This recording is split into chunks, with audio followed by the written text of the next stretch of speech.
just the fact that, I had a glimpse of reality, and like I always remember it. So even if I'm not meditating day by day, like what I experienced from all those hours of meditation still slowly sinks in without active meditation. Good morning, everybody. About to do a podcast / friendly chat with my friend Bryant over some egg pancake and eggs. You like my production design, Brah?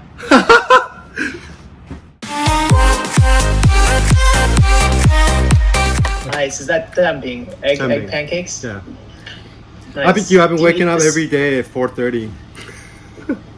To meditate? Yeah, I still meditate. But I just wake up like every day at 4:30. How long have you been doing that for? Ever since the Enlightenment. Oh my gosh. Just like a fucking ship like that, and I stopped drinking. I stopped doing overnight. Really? Yeah, overnight.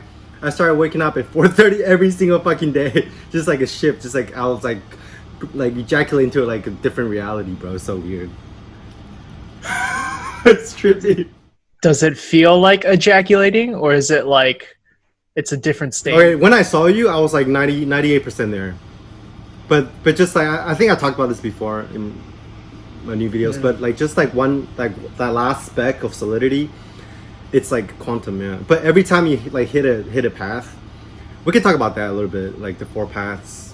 Like I think that's like really pragmatic. It's like fitness. That's why I keep calling it contemplative fitness. It's based off of Theravada Buddhism map, but it's a universal mind map in the sense that you can apply this map to anything like fitness, movies, music, just human development in general. But it just happens that Theravada Buddhism came up with a very specific, very technical map that has all the different like technical names and ways that you can get different stages of insights.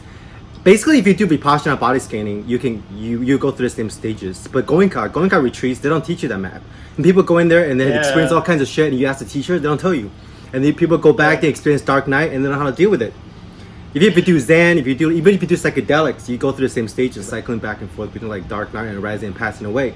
There's like spiritual highs and lows, but without like really hitting that final point of like cessation or nibbana, you're still stuck in on the same plane. But every time you hit like a cessation or nibbana, you just like jump into a new reality. I remember we were talking about this a while ago. I'm sure your opinion maybe has changed, but we were kind of talking about how, the retreat doesn't teach us this stuff, but the fact that like some people do and tell us the map, by somebody telling us the map, does that prime our brains to like already follow the map? Is the map always required? Is it helpful as opposed to organically finding the path? I think maps can definitely be a distraction. The way that I did it was that I didn't care about maps until I had all the experiences inside. I was like, holy shit, what is this? Because my last retreat, I went through the entire path, the first path. Before my last retreat, I was still pre-awakening. I had like glimpses. And like after the second retreat, I went through the entire stage of the insight without even knowing it. And I was like, what the fuck is going on? So I went back and I started doing some research. I found out Michael Taft's podcast. And just like the whole door opened up. All these guys like Kenneth Folk, Daniel Ingram, Michael Taft. Shizen Yang is kind of in that same school where they're really pragmatic about this awakening stuff. And then they said that it can be done if you really do the practice and if you really do the methods. But the maps can definitely be a distraction because you can definitely script yourself into believing that you have certain states. So it's a give and take kind of. But like I would say, if you were to give a person like who's just starting out on a journey, if you were to give him a choice whether or not to show him a map, I think having a map is better. But you just have to remind him that you can't really. The map is not the territory. Yeah. So it's like, do you need a program to make gains in the gym? No, you don't. But it helps. And for a lot of people, it helps like a lot. But for some people, it distracts them more than it helps. So it's like everything, you just kind of find the middle ground. If you were to make like an ideal plan for somebody, would you have them, how long should they do like the basics and Vipassana before they like try to follow a map or something? Dude, like I think I'll go without the map for the first year. let's like take it back. And I guess I'm curious to hear it too, not just like for people that might watch this. Why did you pursue meditation, and how has it helped you? So I guess start way back in the beginning. In the beginning, I got into context. Okay, well, in the grand scheme of things, it was because I wanted to upgrade myself, my character. It started with fitness, you know, like a lot of people. I want to be a better person. I want to be a more efficient character in this dream. Of course, back then I didn't think of it that way. I just wanted to like become stronger, run faster, and all this stuff. I wanted to upgrade my meat suit. And then after a while, I was like, holy shit, okay. Well, the brain is definitely involved in building a meat suit. So I was like, okay, if I want to keep building the meat suit and continue to be efficient, like, you know, athletic machine, I have to sort of train my nervous system. And I started looking into training the nervous system, and eventually training the nervous system ultimately leads you to training the brain. And I started reading about philosophy, about science, about, you know, anything you can think of. I was reading. I was trying to build the brain, you know, making art, playing music. And then eventually, if you reach the edge of the brain, you reach the mind, quote unquote mind, you know. And then I started to explore the mind. I started reading more, I guess, abstract things. I was starting out reading like a lot of like neuroscience stuff, like evolutionary biology, evolutionary psychology. And I realized that if you want to explore the mind, that's not enough. And I started reading more like, you know, philosophy of the mind, and started reading intellectually, getting knowledge about consciousness. And then I was like, okay, intellectual understanding of consciousness is not enough. You need to actually practice and have direct experience. I was like, okay, what's the next step? And I started looking at meditation. And actually the trigger point, there's two trigger points. One is going to visit Elliott Hulse with you. He was like the first person who like taught me how to watch my breath. Really? Yeah, no, Elliott was the first person to tell me how. Yeah, I remember when we were doing that collab, but then back then I had no idea what watch my breath even means. He was like, okay, you should observe your breath, and like, you know, you should kind of let go. I was like really tight. I was all in my head back then. Yeah, I was like, okay. Elliott was pretty into like mystical stuff back then, but I was all into like Western philosophy and stuff. And then he was like one of the That's so funny because Elliott now is so controversial. Like people think he's gone off the deep end, but like back in the day, like I feel like he probably started the journey for a lot of people. Like he was so ahead of the time. I mean, like you said, he's got like a family to feed. You know, like if I have to grow a family, I wouldn't talk about enlightenment. That shit doesn't make you money. That's true. Yeah, that's true. No, I love Elliott. He was so nice to us, and he taught us the dynamic breathing thing. That was really fun. Yeah, Elliott Hulse. Damn. I was like 10 years ago, man. Almost, dude. That's crazy, bro. So trippy. Dude, you know what I realized? I think every relationship you have, not just like romantic relationship, even like just friendships or mentorships, every single relationship you have in this life is to help you wake up a little bit more. The people that aren't really on the path with you, they just kind of dissolve. So Elliott Hulse was one of the first guys who taught me how to watch my breath. And then after I met Elliott Hulse, I was already starting to think about meditation. And he didn't convince me to get into meditation. It was kind of like just one of the catalysts, because at the time I was already thinking about like trying TM. Yeah, because TM is one of those popular meditation courses that a lot of artists like take. Yeah, all the actors. Yeah, actors, directors. Yeah, and I heard David Lynch talk about it, and I was a really big fan of David Lynch. I was all into like, you know, mental aesthetics and creativity. I was like, how do I increase my creativity even more? And also, how do I reduce my sex drive? Because at the point, I was a sex addict. I was like having sex, like, if I don't get a new girl every like week, I feel like I was dying, bro. And I was like fabbing like 5 times a day. My identity was like dissolving every time I don't have sex, dude. And I have to like have isn't sex. That good, though? Isn't that what we're trying to do? So I started doing TM, and then wait. So you were doing TM. I was doing what TM. Did you experience from it?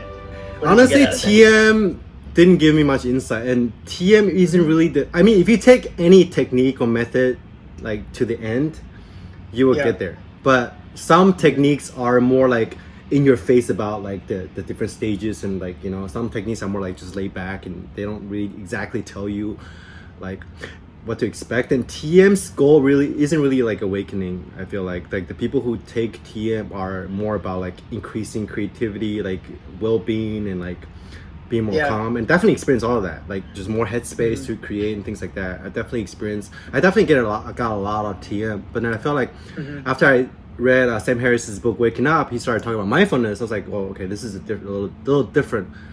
than like TM. TM is more like, if I have to like make that dichotomy, it's more like a right brain kind of meditation. You get into like this like creative headspace, and you just sort of like trip out and like in this headspace. But mindfulness actually is quote unquote more left brain, like generally speaking. It's logical. It's a little bit more logical and analytical. Interesting. Yeah. So Whoa, you need both. You need both. Like so if I didn't have TM, I probably wouldn't like have this realization. So TM was a good like sort of like a background. So I got into mindfulness after reading Sam Harris. I followed a few of his like 30-minute guided meditations.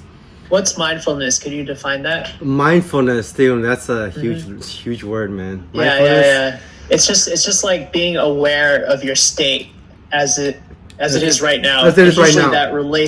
Usually that relates to the breath, since you're always breathing. So using your breath is the easiest way to be mindful or aware of your current state. For reference, but it's like, I feel like if you tell people to be mindful, like it's so popular right now to like pop meditation, pop psychology, like just be mindful, be present. Mindfulness. They don't really know what it means. They don't. But because I didn't know what it means until like 2 years. Yeah, you have to do it. You have to do it. It takes a long time. Like everyone just intellectualizes it. And that's so pointless. I keep saying, like, I'll have friends that will ask me for advice sometimes, and I know they won't really follow it. And I can explain stuff to them, but it's the exact same thing as explaining a workout routine to someone. They don't work out, right? But it doesn't work. But for the mind stuff, a lot of people still assume that if they understand it intellectually, they can get the benefits from it. Yeah. But that would never apply to exercise. Like, people know intuitively that is not the case. You cannot explain exercise and get into shape. Yeah, that's why I like to use the metaphor of contemplative fitness, because it's like a workout. Yeah, exactly. It's exactly like a workout. And then it doesn't feel, up to the point, it doesn't feel like you're doing the head anymore. It feels like you're actually like molding and shaping like reality, like your entire sensory reality. Yeah. Oh yeah, that's deep. Yeah, because I still feel like I'm in the physical stages. Yeah. And I don't think that'll ever end, because just sitting there meditating is such a physical feat to like hold still, to keep your back straight, breathing. And sometimes it's really hot. It's very, very uncomfortable and difficult to do physically. Actually, doing it physically is a step upgraded from intellectualizing and imagining what it's like. It feels like you're really molding the room. Like, it feels like your room is like, if you you've done enough if you posture and body scanning to know that your body morphs and like fluctuates and vibrates and things like that, right? You can actually feel the effect of your body from like just doing Vipassana and body scanning. But once you get to a certain point, that's what it feels like with the entire universe. Wait, is that related to the law of attraction? I don't really want to get into that. I don't want to get into that because I don't really have like concrete evidence for it. But recently I have been manifesting shit. Like in my meditation, I've been seeing like futures. Wow.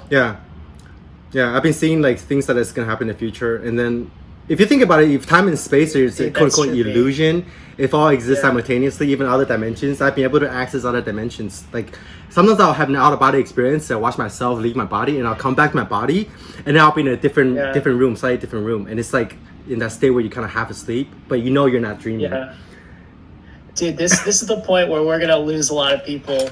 Like it's funny because I was searching on YouTube and I saw some law of attraction manifestation meditations, and intuitively I think it's like funny. Like, I think it's bullshit. Like, how could you possibly manifest like a car or manifest more money? But at the same time, like, I've been on this journey long enough that I know that even though on its face it sounds ridiculous, there probably is some element of truth in that. Like, if you strongly believe something, it does make a difference on the, like you said, if it's making a difference on my body, if I can already change my body, that means you can change like other things too. I'm agnostic about this. Like, at this point, I dissolve the duality between what's real and what's not real, what's future, past, all that's dissolved. So like, I'm just, telling you what I'm experiencing, and whether or not the effect of it, the causes of it, I don't really look into it that much. But even if you never get into meditation and then you just want to get a bigger bicep, you think about it all day, you're gonna do it. That's manifestation. Actually, everybody is manifesting things every moment of their lives. Just by me talking to you right now, I'm creating this sensei experience right now, moment to moment. That's manifestation. Sure. Yeah, that's true. but it's just different degrees of intensity. If you think about it, a lot of physicists think that there's like infinite number of universes that all like piled up on top of each other. So like maybe like attainments or like deep meditation concentration states can give you like temporary glimpses into that dimension that's like right next to yours. That's not like scientifically like impossible. Like just people haven't found a way to like prove it. So if you want to go down the scientific materialism route. I'm just afraid that like some people will take advantage of that, or they'll attribute meditation to some kind of like magic. Yeah, people do that. Manifestation exercises. Yeah, that's why they can take advantage of people. Okay, that's why awakening is so important. Like morality is so important, because like without recognizing like anatta, no self, without like having work on the morality or ethical access of the development, you can definitely like train yourself to have like clinical power and misuse it. I read Dana Ingram's book. He talked about magic a lot, and he said that magic and manifestation are just byproduct of like high concentration powers and like jhana states. It's like concentration power times intention. That's what he defined. That's how he defines like manifestations and critical magic. If you have like really concentrated jhana states, like deep absorptions and samadhis, and on top of that you have some kind of intention in your mind of what you kind of want to do with it, that to him is manifestation, and I tend to agree with that.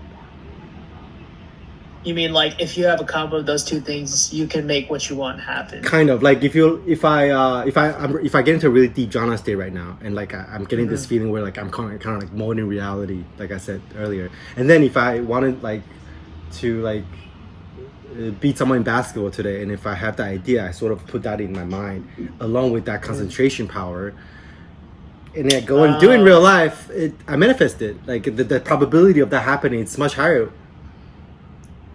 Wait, that's pretty cool, actually. Yeah, that's what meditation is, and cool. I don't know what that means. Does it mean that I was actually in that space doing that, or does that mean that I was just in this super like highly concentrated brain state that whatever I think about sort of rewires my brain at that moment? But you know what I'm saying? It's like it doesn't really matter. Like if it works, it works. But I'm not really using it. Like I've done like 2 things to it. Yeah. Well, I think so. Next time before I start writing like my screenplay, I'll think of the Oscar I want to win, and then maybe that session I can manifest the ultimate. Yeah, if you get into it, you have to get into it. You have to work on your concentration power first. Oh shoot! Yeah, you have to get into some pretty deep concentration power before you can do that. Have you met people that have been able to get into these states without psychedelic experience? My girlfriend. Besides her? No. She's the only one. She's the only one, yeah. Well, I haven't met anybody. What does that mean? Real life. It means it means it's rare. Like, it's rare, yeah. Does that mean humans are meant to consume psychedelics? Like it's part of our journey as conscious beings? Like maybe, water or air? Maybe. I'm not sure. Because it seems so dependent on that. Like everybody even like people that have published books and talk about this stuff, basically all of them have done psychedelics. So like for the common person that is still pretty scared of drugs, I guess they could just never reach that through just meditation. Or, I think you can. Mean, maybe they could. I think they can. Yeah, but it's so much harder, right? I think if you have a glimpse through psychedelics, it's like a window, sort of like a preview. Like anything you can access through psychedelics, I can confirm you can access just naturally. Even like DMT. Sure. So hypothetically you can. Hypothetically you can. Just talking to you now, can you feel how much you've changed? Because from my perspective, your energy has definitely changed a lot over the past couple of years. Definitely. You're aware of it. I'm super aware of it. Yeah. How would you articulate the change? Okay, I'm just going to tell you what I feel right now. Right now, every day, I feel like super energetic, super like quote unquote manic, but super still and calm at the same time. It's just like what meditation advertises. It's like you're super alert but super calm. Is it that state right out of retreat kind of? No, this is different. The time? I think after retreat you feel just calm for the most part. Okay, that's true. Yeah. I agree. The moment I said that, I did not feel energetic. I felt calm as shit. You feel really calm, and then there's gonna be a phase after you feel calm. You're gonna feel kind of depressed and fucked up. Yeah, yeah. And then you're gonna keep practicing. yeah, and then you're gonna keep practicing. You're gonna cycle back into like this quote unquote spiritual highs. So it's gonna be like this your entire path until you hit the end point. Like, okay, when I say end point, I don't want people to think like I'm just like totally done, because there's actually other things to refine, like compassion. That's why I've been doing like metta like fucking like an hour a day. Metta is the meditation of spreading love. Yeah, loving kindness meditation. What I realized is like if you expand your consciousness to infinity, if you don't fill it with like love, it's just like the next thing to do. I think that's definitely something most people don't know. Everybody starts meditating because they think it'll help them concentrate better or work harder. But then learning metta, it goes into morality. It's not just a technique to make you better at something. It's actually about what type of person or, you know, character of a person you should be to I guess, help the world, or that's what the state of the world should be. Like, what do you think about metta and spreading love? If you give this thing to like a psychopath, like it's not good. Like I think even psychopaths can finish. Like, okay, when I say full enlightenment, I'm talking about the awakening or the wisdom axis, the vipassana wisdom inside axis of the development. There's two axes. There's the inside and there's morality, pretty much. So anybody, regardless of their personality, can like sort of get insights. So if you can be like a psychopath and still reach the end of the inside axis. It's just like working out. You can get buff without being a good person.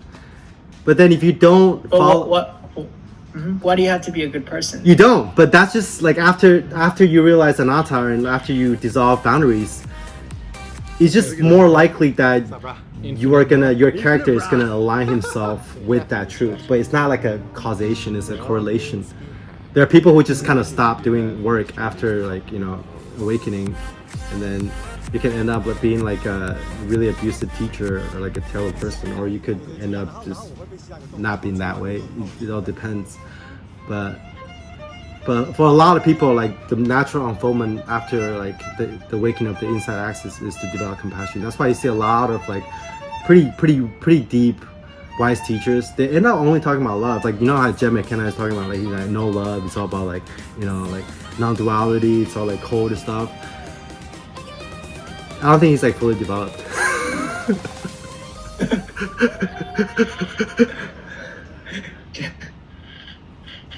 Just based on what he's talking about. Yeah. You know? Yeah. Do you still work out? I still work out like four times a week. I haven't counted macros or weighed myself in like a year though. Like, dude, Coleman contacted me. He's like, "Come back, bro." Like, I'm just not really interested in gaining muscles, but I like working out. Has your body composition changed? Well, you know what's funny? Like, before the final shift, I was still like drinking like a couple times a week. Now everything's just automatic, and I just do it. So I got more lean after the final shift. I don't really care about it though. Yeah. But if you can let me, if you let my character choose if he wants to be aesthetic or not, of course my character's gonna say I want to be aesthetic. You still have a preference, you know. But if I lose this tomorrow, I wouldn't care that much. I'll be like, oh fuck, and I'll just start working out again.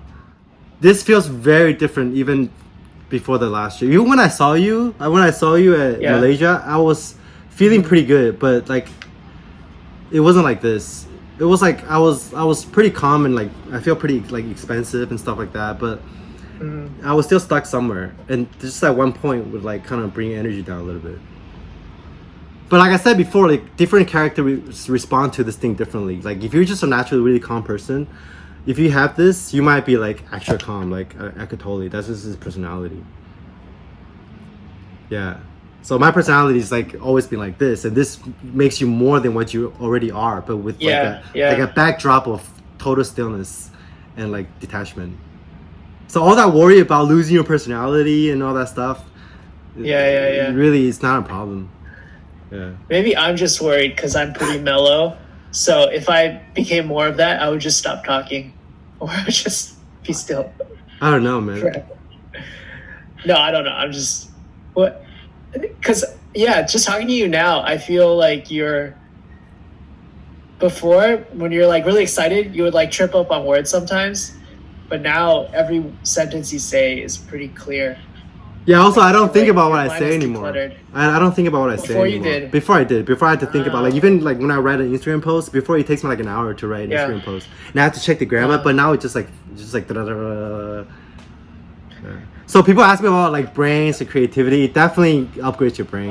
It definitely upgrades. So if your goal is to be a CEO or to be a better writer, artist, if you have this, it would definitely make you a better like artists, musicians, whatever your profession is. Buddhism or any kind of contemplative tradition, it delivers what it advertises 100%. Not 100%, but like if you do the work, like all the things that they talk about, all the states, no self, like whatever stuff that you read, mystical experiences, it's there for you to discover. After I did this thing, it's 99%, suffering free, like so far. Would you say, like, let's say suffering, let's say there's a graph. This is suffering, this is time. And then the more you meditate, there's ups and downs. There's ups and downs. Over time, your suffering increases, right, overall. And then before you get that last 2% into enlightenment, is there like a significant jump, or is it like a linear, slowly suffering? Or like all of a sudden, before you became enlightened, it was just like you were suffering 50% of the time and it dropped to like 1%? That's hard to say. I think mostly done. Each path you go through one macro cycle of dark night. And I would say like the first macro cycle of dark night was the worst. I think it gets easier because every time you go through a path, if I can put it in like a more pragmatic term, it would be like reducing or kind of shrinking your character or your sense of self into a smaller and smaller cluster of sensation. And by doing that, you simultaneously expand your awareness. Yeah. So when I got to the third path, my character was already like a little speck of solidity somewhere. And that's not gonna be as much suffering as when like my sense of self was like a block of like marble. You know what I mean? Would you say, when you say your character's like very small, would you describe it as you didn't really have a lot of ego or attachment to yourself? Like for the lay person, how would you explain it? You can put it like that. It's just like how deeply you can penetrate into the self. Like third path, the bubble is almost gone. Then you can just go like kind of like infinite towards that direction. It's like you expand from the atom in the middle to infinite space, but I didn't close the loop because that speck was still blocking the way. So closing a circuit, so you go all the way and then back again, like a strange loop. So that's when you know you reach infinity. So it's like the figure 8 thing, and everything you look at is like shh. Every sensation is like shh, and the whole universe like shh. And you just like part of that. Like shh. So sometimes when I'm playing games now, I can't think of a specific example, or if I do something that in the past would make me scared or anxiety, I still feel the exact feelings, but because I'm so aware of my sensations, the quality of it is totally changed. Yeah. I take in an emotion like a physical ride, and then it's like, ooh, like, oh, it's right here, and then it went here, and then it disappears. It still doesn't feel good, but it's like a physical roller coaster versus an emotional roller coaster. Oh yeah, that's a good way to put it. My sense of self, where my sense of self gets hurt or something. Like I just know it's my body's reaction. Yeah. And I feel so much. I'm detached to it, but also hyper aware of it because I understand my sensations a lot more acutely. But the paradox is like you can actually feel emotions more actually, but you just because you're more aware of it. Yeah. Or less. It's both. It's depending both. on it's like from two perspectives. Because you have your human, the Bryant character perspective, and then you have the consciousness perspective where it's like, who cares? Yeah. Yeah, dude. Trippy though. Dude, talking about consciousness, man, like that's the last thing to let go of. Like there's not even consciousness. What is there? It's just all the same. It's just all this. It's like people like to make gods out of like awareness or consciousness, but you can just it's easily attached to awareness and like infinite consciousness as the ego. It's not like you can't access like God consciousness by letting go of it. You can still access it, but you just like accessing like God consciousness isn't going to be a state that you're going to have 24/7. And what happens when you're not in that state? You're going to suffer because you're like, holy shit, I am God consciousness. I'm unity consciousness. I'm awareness. But right now I don't feel that aware. But if you let go of that, you're like way more free. Wake up even out of oneness. I most definitely am stuck in somewhere in the middle because I feel the struggle every day where I really want to work hard towards accomplishing certain tasks, but every day I also feel like, what's the point? I think I feel my character or my ego fighting to stay relevant, because that's what defines it. Yeah, no, that I think defines it. I can relate to that up to like my quote unquote final shift. Yeah, because before that I was still struggling with that actually. But then after the shift, You don't struggle with that anymore? No, not anymore. Like now it's everything's automatic, 24/7. Just like I can do everything that I did before exactly the same way. Yeah. And then it doesn't feel like me doing it. It just feels like it's like a cause and effect of the entire universe. And if I do it, I do it. If I don't, I don't. Oh, it's like everything's like perfect. If I don't do it, I don't do it. It's not meant to happen. Oh, you just accept it. Not even accept. Not even accept. Yeah, I don't even okay. think about that anymore. I just do things. Sure. Yeah. But for normal people, it'd be like you are okay with anything all the time, regardless of outcome, no attachment to outcome. So like the thing about like losing your desire to do like ego things, that's not gonna be a problem afterwards, because even if you don't do it afterwards, you won't care anyway. And if you do it, you do it better. You also won't care. You also won't care, and it's just part of the happening. You know what I mean? Yeah. It's just part of the happening. I understand what you mean exactly. Yeah. There's no enlightened beings. There are only enlightened activities. Franking is just a collection of activities. Oh, that's deep, man. That's true. The last epiphany that I had was there's no one here to be enlightened, and then that last spec was gone. Wow. Yeah. Yo, I can't even process that. Yeah, I was like, okay, I've been sitting here for the last 7 years. Up to that point, I was building a meditation ego, even though I was aware of it. But that didn't directly become an insight until I had like all the accumulation of all the insights to make it click that really there's no one here to be enlightened. And then that last spec was gone, and then like it was like the whole universe eating itself was like. But you know, like people talk about emptiness, and I talk about emptiness for like the last 7 years, right? You don't get a true, real, complete glimpse of emptiness until the final thing. Like before that, it was like even 99% empty is an emptiness. True emptiness is like what the fuck? It was like. It's not even like my DMT trip. I don't think I really glimpsed emptiness, because I still like sort of had like a character there, like experiencing the psychedelic trip. Yeah. I think it's the difference between intellectually understanding emptiness and then slowly experientially experiencing it, and then 99% experiencing emptiness and 100% experiencing emptiness is like quantum. Even before that last shift, if you were to ask your Frank, have you reached enlightenment? I'll be like, I don't know, bro. Like kind of, but I'm not sure. But after that shift, it's like, yeah, there's no question. This is quote unquote enlightenment. Like there's no like no question. There's no question. It's almost like asking, dude, Brian, are you aware right now? You're gonna say yeah.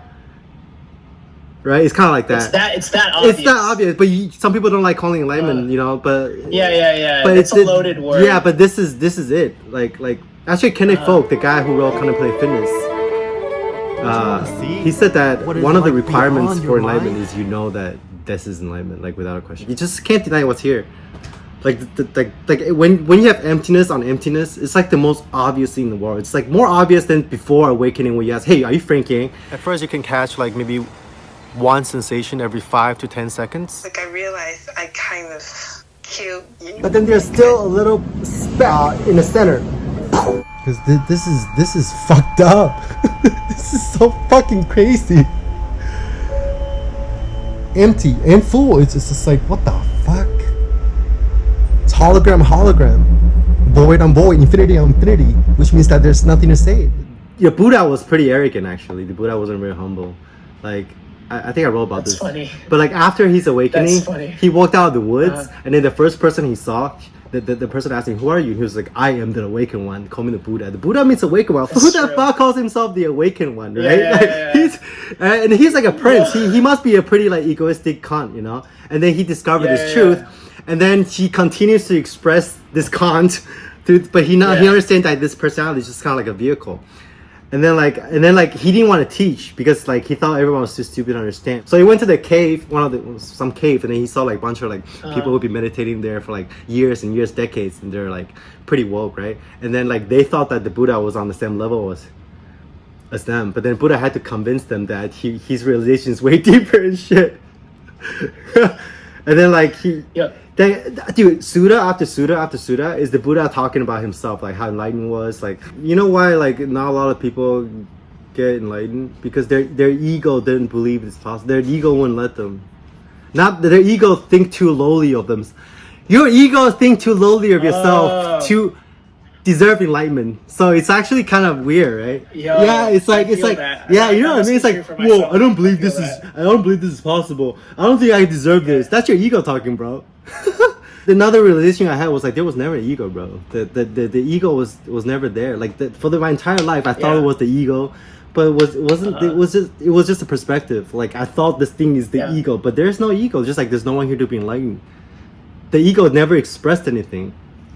It's all just part of the cause and effect of the universe. There was never anybody here since the beginning. Yeah. It's like I imagine the type of fish, the really tiny ones, and they all swim together to form a very, very big looking fish. Mm-hmm.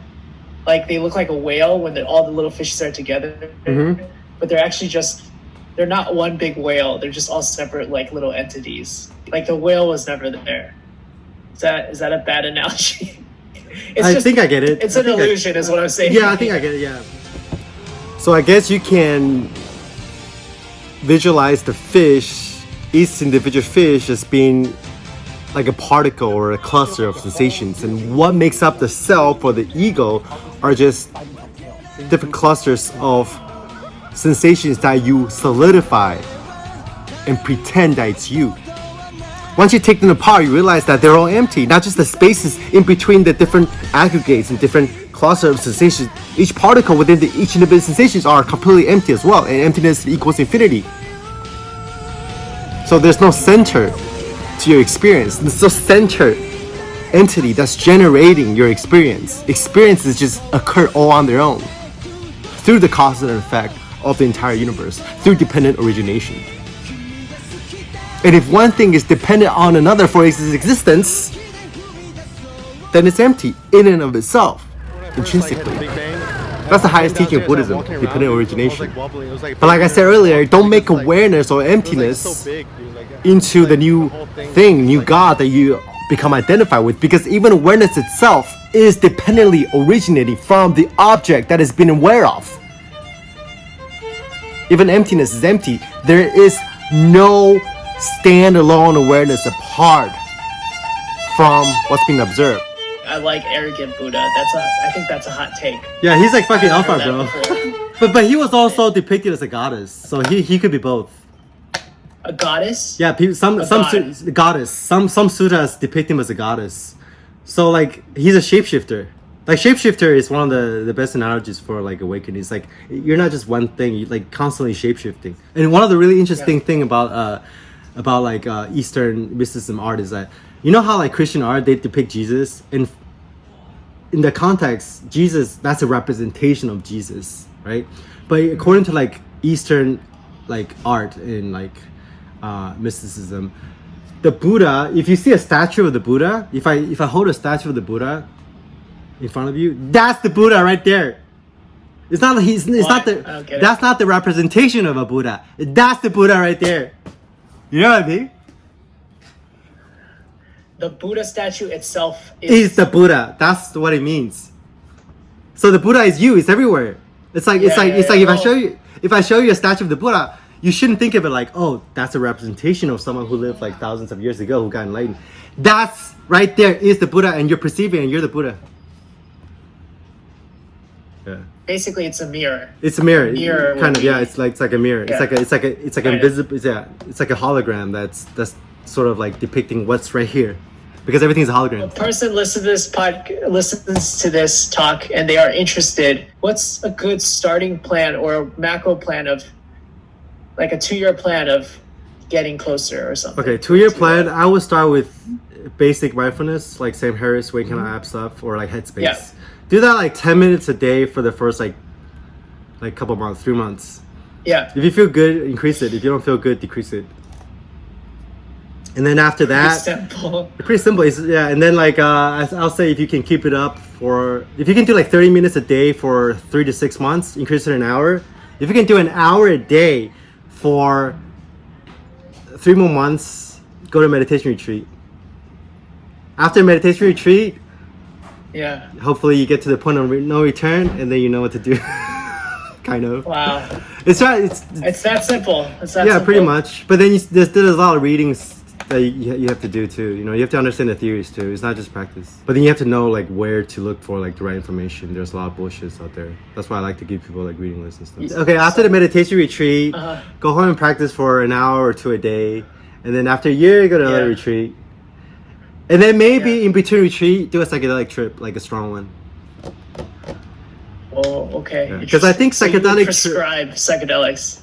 I would, but like once every 6 months at most. Yeah. Like for like a window, like a glimpse into like your future state. Yeah. I feel like I learned so much from you because I don't really read that much, but you probably, every time you talk to me about this stuff, that's probably my understanding of this situation, and I just incorporate it subconsciously. But that's good, yeah, man. I wonder where I would be if I didn't talk to you. I don't know if I'd be lost, or I'd probably be very not lost. I don't know where I don't know where I would be if I don't talk about it with people. Well, you kind of because like you know, there's like a huge taboo against talking about this shit. Like Vipassana, like Goenka retreats. A lot of people a lot of people don't like talking about. They don't talk about attainments. They don't talk about awakenings. They don't talk about even their internal experiences. This just I don't know why. It's just like it's conditioning, I guess. But like that's what the pragmatic Dharma people are trying to push. They're like, talk about it. Like, if you have talk about like fitness. If you gain your bicep, take a picture, put it on the internet for people to judge, critique, ask for advice. Why not? Interesting. Yeah. Let's talk about some other things that like could help people. So you want to help people now? You know what's funny though? At this point, you don't even think about that. It's like there's no like others. There's no like others you want to help. It's just you just do things, and then whatever you do, like I don't know, man. It's not really for the self or for others. It's like you ask the wind why it blows. Like, is it for like humanity or for itself? It doesn't give a fuck. It just blows. It's the same thing. It's like the weather. Let's talk about how you make your videos. Nowadays my only purpose for videos is to transmit like insights that people can use to wake up. Before I still care a little bit about like my personal artistic expression, but before that was like 99%, but now that's like 10%. Donald Trump is like he's like 100% ego. It's almost like enlightenment, bro. Yeah, you know he's what I mean? He's like a baby. Yeah, he's like a baby. He does not give a fuck, and he also gives 100% fucks. Like you could tell, he gets hurt when people don't like him. Like he's just so pure. He's just he's actually pure. That's a good word. He's pure. He literally is like a child. Like he wants pussy, he grabs him by the pussy. Someone makes fun of him, he cries. You yell at him, he yells back. It's so predictable. It's so pure. And everybody's judging him and he doesn't care, and at the same time he cares so much. It's just like it is you just made me care for him a little bit. Like I always did like get him. So, like him and Kanye West as well. Kanye West is the same way, right? Exactly the same way. That's why they're friends. Yeah. That's why they like each other. Yeah.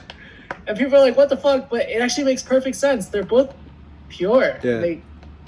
Yeah. That's why I say Kanye West has like enlightenment genetics. Like people are like that. They're like they have like enlightenment genetics, but they just took it to the complete opposite direction. You know what I mean? But then the opposite direction and the other two opposite directions actually kind of touch. You know, they just need a little like a lot of those really creative geniuses, artists. They're always like dancing and tiptoeing at the edge of their mind, and they have the potential. They have so much potential to just transcend it because they're at the edge already.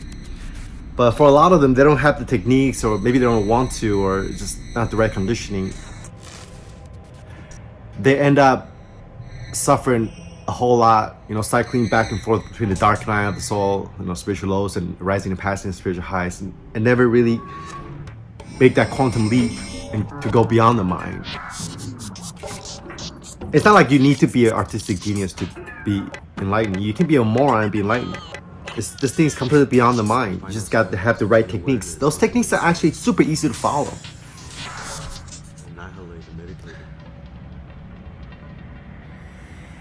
and a lot of those artists, they end up committing suicide because they didn't learn how to die before they die, like Virginia Woolf, Nietzsche kind of went insane in the end, Van Gogh, all those artists and writers and even philosophers.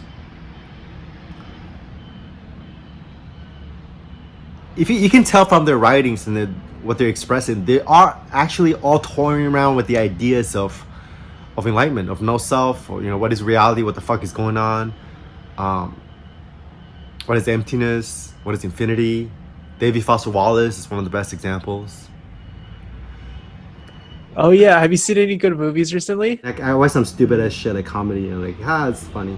Yo, same. After I started screenwriting, Yeah. I honestly view every movie almost like my child. Like it's like a kid to me because I know how much work went into that from the director, the writer, and the 200 people that worked on it.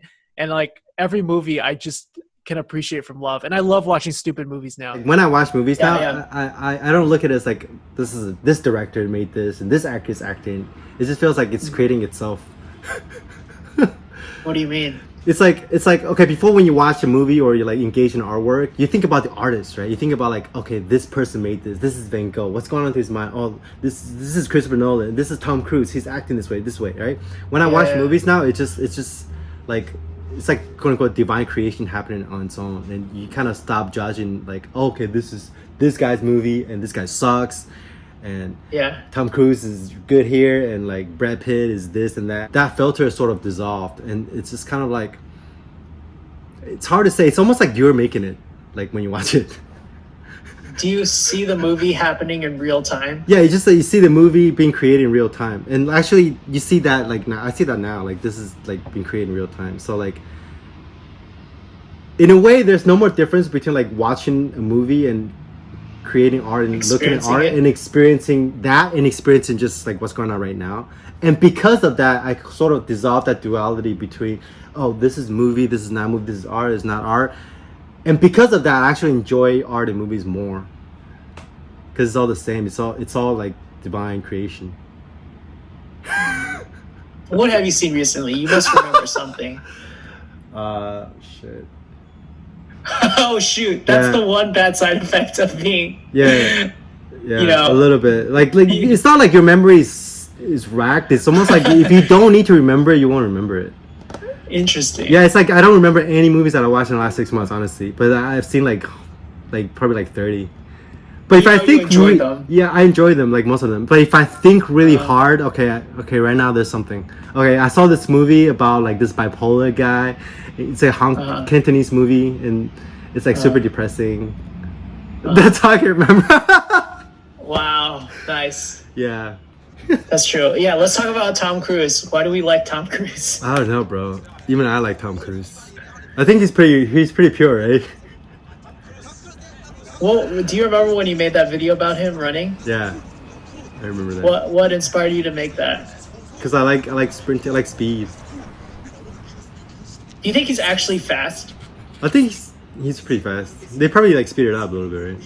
He looks fast, right? Like he's aesthetic runner. Yeah, but you know what's funny though? Like when you sprint fast, it's not about like how many strides you take. Like people that look fast aren't necessarily fast. It's about the distance of the strides. The length. Yeah, that's why Usain Bolt, he doesn't look fast, dude. Yeah. But he's like the fastest.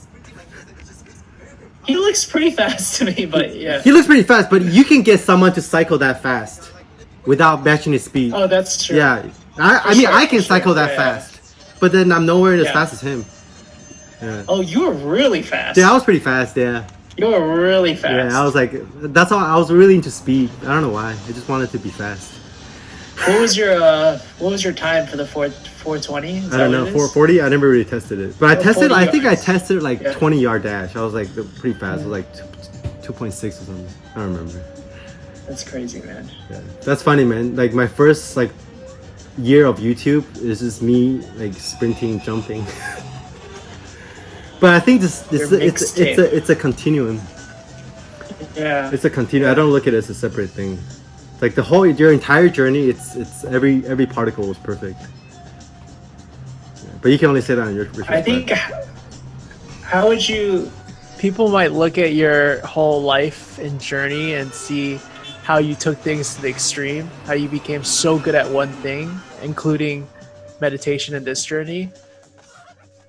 How can a normal person do it? Does it take that type of mentality to reach the end? I think it does. I think you gotta be pretty fucking crazy. You gotta apply the same kind of insanity to like fitness. Like if you like Ronnie Coleman like style, you know, like I think it's the same for meditation. Basically, yeah. But meditation is a little bit more tricky because there are times where you have to let go. But same with fitness. You can't work out like 5 hours a day. There's still gonna be some downtime where you sort of have to relax and let the muscles grow. So, dude, Ronnie Coleman has herniated every single disc in his back. Did you hear that? I think I heard him talking in an interview. Every he was on Joe Rogan, disc in his vertebrae. Yeah. Really? Damn, that's crazy. That's he what must it be walking took. around in fucking pain. He's in pain all the time, and he still trains because that's what he loves to do. But that's what it takes to win 7 or 8 Mr. Olympias. That's crazy, man. Is it worth it? That's the one difference between spirituality and fitness. It's like you take spirituality to the extreme, it's the end of suffering almost. You take fitness to the wow, that's the right. major difference. Like throughout the journey, there's a lot of suffering, a lot of bliss, but there's a lot of suffering, a lot of bliss in fitness. But if you take fitness to the extreme, like Ronnie Coleman, you might end up like a handicap for the rest of your life. But in spirituality, it just keeps getting deeper and deeper and deeper. I think that's a really strong sell for spirituality. Yeah, because most people just want to eradicate suffering. Yeah. But the thing about it is like, okay, meditation, when you first started meditating, like the first year before you hit that like big watershed point, it's pretty much like you're getting better and happier and more calm. And then there's going to be a point where things just go crazy. And then that's when the selling point, like no one's going to be able to sell that. That's why people don't talk about that. If you get that far. Then once you get to that point, you have to finish it. If you don't finish it, you're gonna be like this your entire life. Yeah, that's... But if you finish it, it's worth like 10-minute lifetime. It's definitely the best thing I've ever done. Like definitely, like I wouldn't trade this for anything. Like I can give away my like entire YouTube channel, like everything, my violin skills. I wouldn't trade it for this. Would you ever become a monk? No, I don't think I really need to. I like finding the middle way. You know, like I still like earthly. I don't know. I think to be honest, bro, I don't think there's a lot of monks that aren't woke at all. I think that from the way that I look at other people on the path, the deepest practitioners are like normal everyday people that find a middle way and like like I've met like. Is it because? I don't know why. Like I'm not saying all monks are not woke. Of course, there can be monks that are like you know I can't tell. Like I don't know for sure, but like. From the people that I know that I talk to, like maybe online or the people I observe, like the people with the deepest insights are just people with regular jobs. Maybe it's because they have to constantly battle. Maybe they're stronger because they have to battle regular modern life versus a monk. Yeah, and also because detached from all that. Also because if you're a monk, there's gonna be a certain level of like conditioning and dogma that's gonna be like lay on top of your monk lifestyle. Yeah, so it's all like it's not like it's not so black and white, but it's not like just because you're a monk you're like super woke. Dude, I feel like the internet was created to enlighten people. No, I think so. Internet is a huge hype mind. Yeah, because you need so much information and training and talking to people and experiences and knowledge to really, really understand things and put things into perspective. Otherwise, you would feel like you're going crazy and you would never be able to finish the path or even start it. Like I feel like you have to talk to people. Yeah. I mean, some people could probably do it without it, but you have to talk to people. You have to, see a manual or some kind of path. Otherwise, you could just be lost forever. I think it's about connecting the dots. A lot of the work on this journey is not just following one path. It's about like connecting different kinds of dots throughout. Like everything in your life has to be sort of like, and that's where like creativity comes in. And the internet is definitely like a system of like of connections. So like okay, but then you have to think about this too. Like in modern society, we have all those information available to us. But back then, like the Buddha, he has to do this all by himself. Like he has to discover this whole path by himself. And the monks, they don't have this information at the tip of their fingertips. they don't have meditation apps. They can't sign up for sure. meditation retreats. They can't order psychedelics Yeah, on the yeah, internet. yeah. So like, it's like I said in the beginning, it's a different time period. It's a different like. So we're living in the best time. I think so this. for awakening, yeah. But then at the same time, the worst. I think so too. At the same time, the worst. So Yeah. there's a lot of distractions. The most distractions, but the most resources. Definitely the and most resources. knowledge Yeah, ever. Yeah. You know Peter Rawson? No, who's that? He's like a pretty deep enlightenment teacher. He started out Yeah. coaching people. Like he was an MMA artist. Uh-huh. He was a mixed martial artist, and then Uh-huh. he said becoming enlightened made him wait. Like he wouldn't be able to win those championships without enlightenment.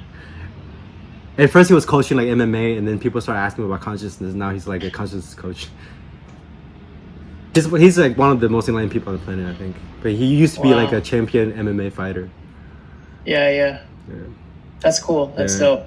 Like at this I think- point, you kind of there's no more duality between like the body and the mind and the world. So like I enjoy like physical things even more. Like I play basketball like 3 times a week now for cardio. Like I really that's so enjoy funny. doing things with my body now, like way more than before. But before I had this condition, I was like, okay, I'm into aesthetics. Yeah. Like I still live, but like that's not really my thing anymore. But now it's like everything is your thing because nothing is your thing. Too deep, man. Dude, I shot hoops for the first time last week too. Oh shit, It's so much synchronicity. fun. Yeah, Synchronicity, that's so man. weird. I literally have not played basketball Yeah, I used to be obsessed with basketball. in a long time. Same.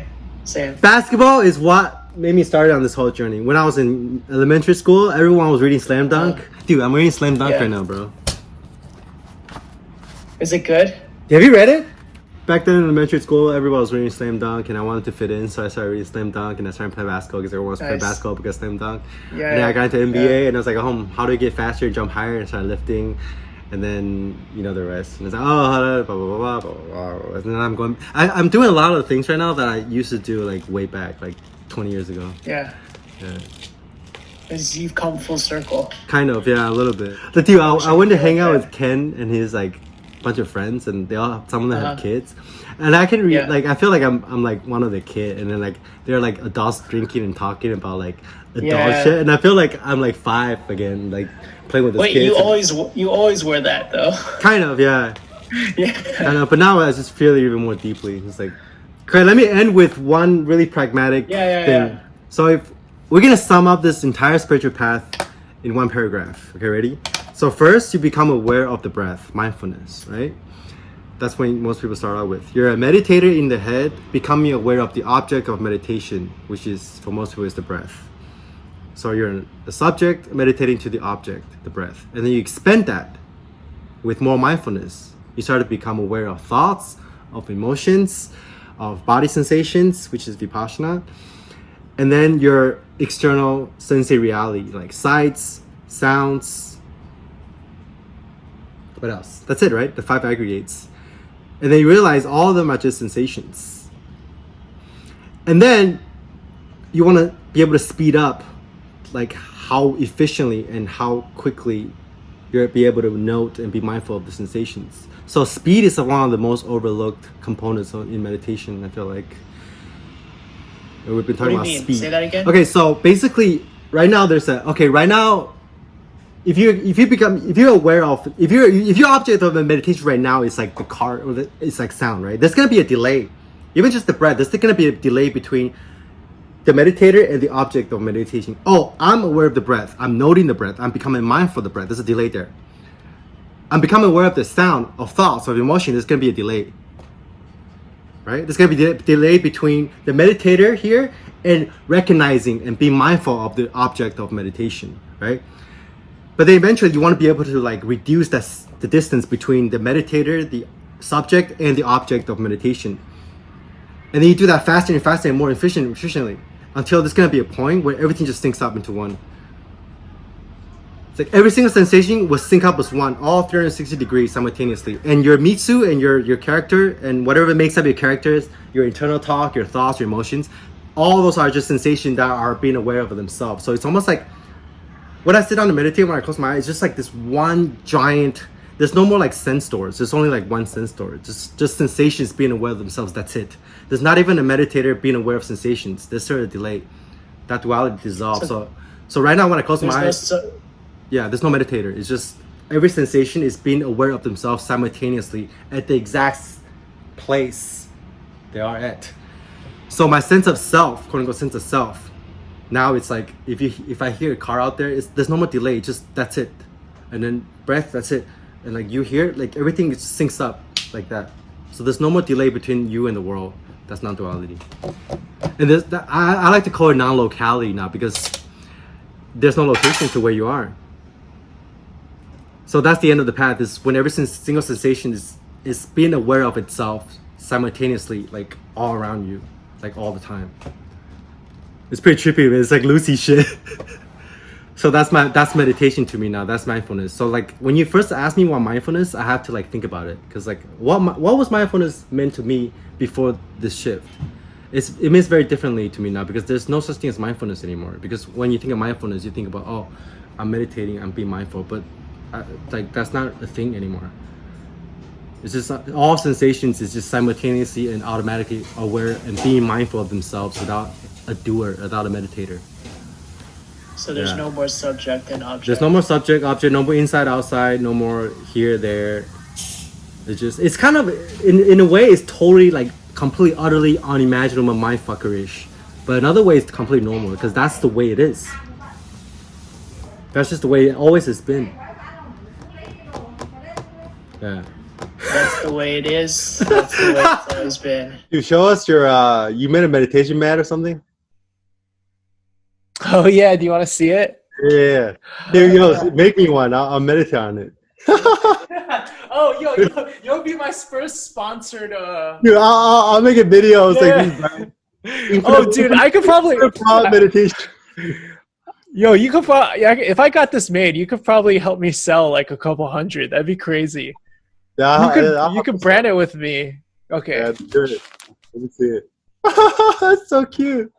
Wait, how does that work though? Like you sit on it? Or? Yeah, it's like your butt here and your thighs go here and you go cross-legged. Oh shit! Is that like totally regional? Or this is my first time sewing something, dude. Wait, is that first time?